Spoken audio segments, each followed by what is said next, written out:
Le ministre kenyan des Finances, Henry Rotich, et plusieurs responsables de son ministère ont été arrêtés ce lundi. Pour corruption et fraude, ils sont empêtrés dans un dossier de plusieurs millions de dollars.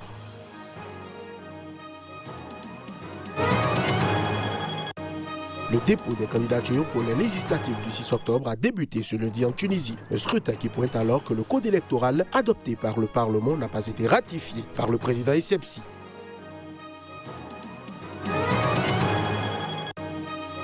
Au moins 17 personnes ont été tuées et 28 blessées ce lundi dans l'explosion de véhicules piégés situés sur la route d'accès à l'aéroport de Mogadiscio. L'attentat a été revendiqué par les Chebabs.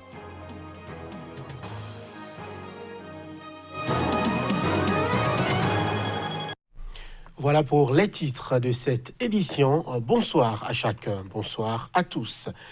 Le ministre congolais de la Santé a démissionné ce lundi de ses fonctions, s'estimant désavoué par la décision du président de la République de prendre le contrôle de la riposte contre l'épidémie d'Ebola, tirant ainsi les conséquences de votre décision de placer la conduite de la riposte à l'épidémie à virus Ebola sous votre supervision directe et anticipant la cacophonie préjudiciable à la riposte qui découlera inévitablement de cette décision.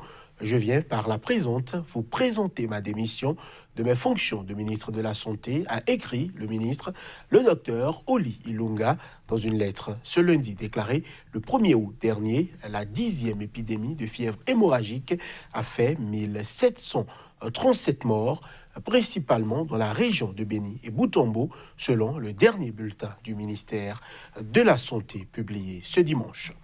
Le ministre kenyan des Finances, Henry Rotich, et plusieurs responsables de son ministère ont été arrêtés ce lundi pour corruption et fraude. Leur chute est en lien avec un projet de construction de 2 barrages d'une valeur de plusieurs millions de dollars. L'annonce a été faite par la police. Le directeur des poursuites publiques, Nourdine Hadji, avait un peu plus tôt demandé l'arrestation et l'inculpation de Henry Rotich et 27 hauts responsables administratifs pour fraude, abus de pouvoir, irrégularité financière et autres crimes économiques. Rotich ainsi que son plus proche collaborateur administratif et le chef de l'agence gouvernementale de l'environnement se sont présentés d'eux-mêmes peu après à la police. Ils sont en détention et attendent d'être emmenés devant un tribunal, a déclaré le chef de la police kenyane. Nous cherchons les autres et ils iront tous au tribunal, a-t-il ajouté.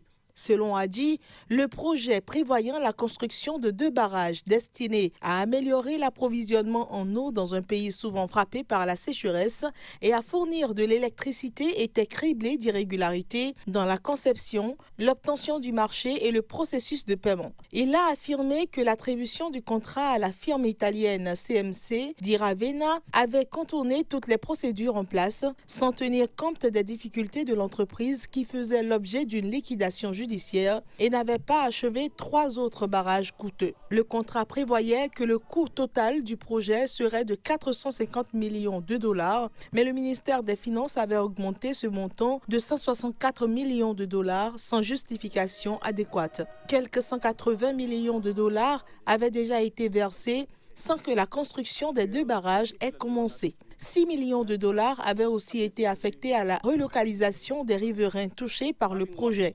Mais aucune preuve n'a été trouvée que des terrains ont effectivement été achetés. Le Kenya a été touché par plusieurs autres scandales de corruption ces dernières années qui ont vu la disparition de plusieurs centaines de millions de dollars d'argent public. La Cour constitutionnelle sud-africaine a estimé ce lundi que la médiatrice de la République avait été malhonnête dans une affaire impliquant la Banque centrale. Elle a en outre été condamnée à payer sur ses deniers une partie des frais de justice. Les détails.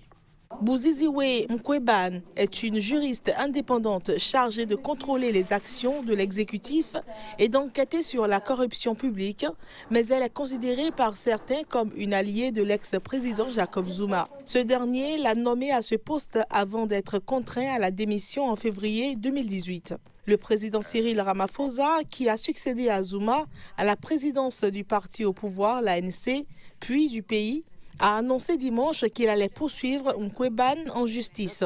Lundi, la Cour constitutionnelle a débouté Mkweban qui demandait l'annulation d'une décision d'un tribunal l'ayant condamné en 2018 à payer $65 000 à cause d'un autre rapport jugé partial par la justice. Selon la Cour constitutionnelle, Mkweban a été malhonnête et a agi avec mauvaise foi lorsqu'elle a enquêté dans une affaire impliquant une banque locale, Absa, dont le prédécesseur, Bancorp, avait reçu une aide illégale de la Banque centrale sous le régime de l'apartheid. La médiatrice avait ordonné à l'unité spéciale d'enquêter sur la corruption de récupérer 1,125 milliard de rands, soit environ 80 millions de dollars actuels, auprès de la nouvelle banque centrale post-apartheid. Ce jugement intervient 24 heures seulement après que le président Ramaphosa ait dénoncé comme irrévocablement biaisé le rapport de la médiatrice le concernant. Après le jugement de la Cour constitutionnelle, la médiatrice a affirmé à la presse qu'elle ne disait jamais de mensonges sous serment. Le principal parti d'opposition, l'Alliance démocratique, a annoncé son intention d'agir pour accélérer le départ de la médiatrice, nommée en 2016. Le dépôt des candidatures pour les législatives tunisiennes du 6 octobre a débuté ce lundi, alors que le code électoral amendé et adopté par le Parlement n'a toujours pas été ratifié par le président Béji Caïd Essebsi. Tous nos bureaux sont prêts pour recevoir les candidatures pour les législatives, a déclaré dimanche Nabil Bafoun. Il est le président de l'instance chargée des élections en Tunisie, ISI. Pour la première fois, le chef historique du parti d'inspiration islamiste Ennahda, Rachid Ghannouchi, est tête de liste dans la circonscription électorale de Tunis, a annoncé ce mouvement dans un communiqué. Selon des députés, Ghannouchi vise ainsi la présidence de l'Assemblée des représentants du peuple, ARP.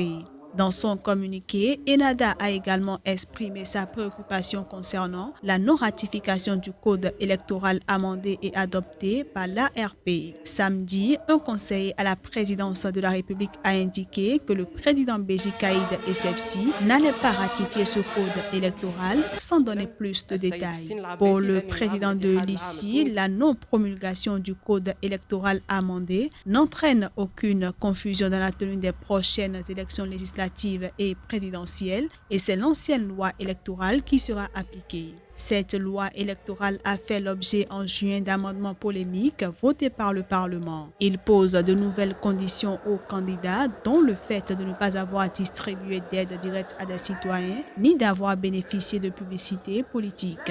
L'amendement avait été déposé par le gouvernement en réaction à l'annonce de la candidature de Karoui, qui, avec des élus et des candidats au scrutin présidentiel et législatif, avait adressé le 14 juillet dernier une pétition au chef de l'État pour lui demander de ne pas ratifier ce code électoral et de leur permettre ainsi de participer aux élections. Les législatives, prévues le 6 octobre, seront suivies par la présidentielle le 17 novembre prochain.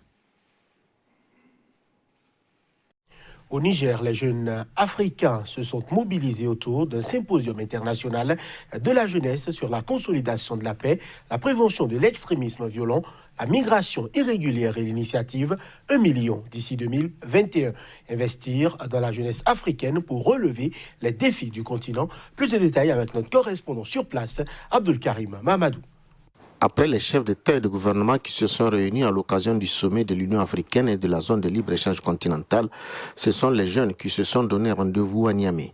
Une rencontre axée sur la culture de la paix placée sous le parrainage du Premier ministre nigérien Brigitte Raffini. Le Niger est le premier pays dans lequel se tiennent des assises sur l'initiative 1 million de jeunes d'ici 2021, qui est un projet ambitieux du président de la Commission de l'Union africaine, qu'il a d'ailleurs lancé officiellement le 24 avril dernier à Addis Abeba, en Éthiopie. Cette initiative consiste à connecter les jeunes avec les décideurs politiques et les chefs d'entreprise, mais aussi et surtout à les soutenir financièrement dans les domaines de l'emploi, de l'éducation, de l'entrepreneuriat et de l'engagement à travers le Fonds africain pour le développement de la jeunesse. Le Premier ministre nigérien a indiqué que la jeunesse africaine est une couche vulnérable, cible de groupes extrémistes à la recherche de combattants. Il l'a invité à ne pas céder à la tentation. C'est un capital humain sur lequel il faut investir pour un développement durable du continent. Ce symposium devrait-il contribuer à renforcer le rôle de veille des jeunes, en étroite collaboration avec les autorités compétentes, pour contribuer à la lutte contre l'extrémisme violent et la migration irrégulière, à travers la création de comités de jeunes médiateurs de la paix dans nos différents pays. Partenaire du Niger et du Conseil national de la jeunesse dans l'organisation du symposium, le programme des Nations unies pour le développement soutient l'initiative 1 million d'ici 2021 et assure les autorités nigériennes et la jeunesse de sa disponibilité à appuyer les projets de développement. Il est évident pour tous que sans la paix et la sécurité, il ne saurait y avoir de développement durable, et le PNUD réitère en cette occasion au gouvernement du Niger son engagement à œuvrer à ses côtés pour asseoir un environnement de paix et de sécurité propice à un développement durable. Au cours du symposium, les participants ont suivi plusieurs panels sur diverses thématiques et pris l'engagement d'en faire la restitution au profit des jeunes de leurs pays respectifs. Au moins 17 personnes ont été tuées et 28 blessées ce lundi dans l'explosion d'un véhicule piégé près d'un point de contrôle situé sur la route d'accès à l'aéroport de Mogadiscio, capitale de la Somalie. Ce bilan a été reçu de sources hospitalières. L'attentat a été revendiqué par les Chebabs.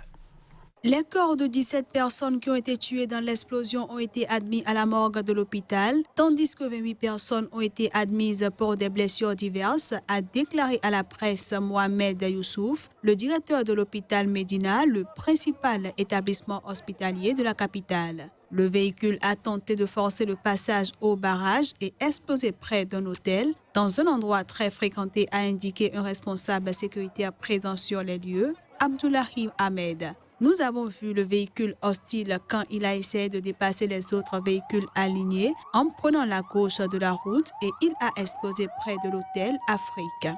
L'attentat a été revendiqué par les islamistes radicaux Chebab affiliés à Al-Qaïda qui ont l'habitude de mener de telles opérations dans la capitale somalienne. L'opération Martyr a été menée en utilisant un véhicule rempli d'explosifs qui a visé un barrage sur la route de l'aéroport, ont indiqué les Chebab dans un bref communiqué. Je n'étais pas très loin quand l'explosion a eu lieu et je pouvais voir plusieurs personnes dans une mare de sang. L'explosion a été énorme et elle a causé des dommages à plusieurs immeubles alentours, a expliqué un témoin. Une autre habitante de Mogadiscio a raconté qu'elle sortait d'une agence de voyage quand le souffle de l'explosion l'a renversée. Chassés de Mogadiscio en 2011, les Chebab ont ensuite perdu l'essentiel de leur bastion. Mais ils occupent toujours de vastes zones rurales et continuent d'avoir une grande capacité de nuisance dans le pays contre des objectifs gouvernementaux, sécuritaires ou civils.